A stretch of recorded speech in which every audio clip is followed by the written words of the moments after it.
Society. How did we end up here? Cities, cars, airplanes, depression, anxiety. How did we go from being monkeys to well, this? Today I would like to propose to you a theory.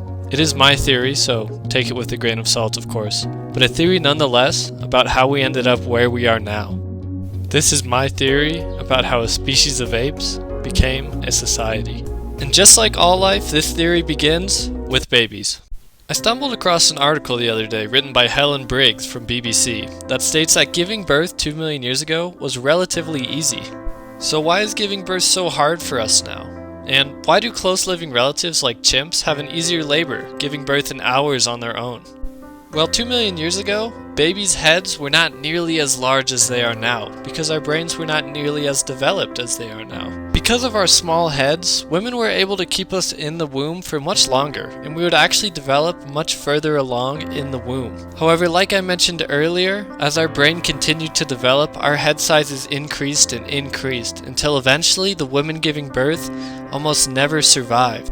Now, as you probably already could have guessed, all of the women dying in a species is not a good thing. So in order to solve the issue of our continuously growing brains and the increasing number of women dying during childbirth, we decided to take the marsupial approach. What this means is that we would start to give birth to our children much earlier and way before they were fully developed. This in turn meant that the majority of our development as a child would take place outside of the womb. This is a central reason why human babies are so helpless, yet a giraffe baby can walk almost immediately after being born. And this is where my theory takes place. I believe that because we can no longer give birth to fully developed babies, we had to create a society in order to keep these babies safe and raise them to be adults. Because of one evolutionary change, we were forced to build an entire society. Because we were starting to give birth to underdeveloped babies with no real chance of survival on their own, we had to create a society around them.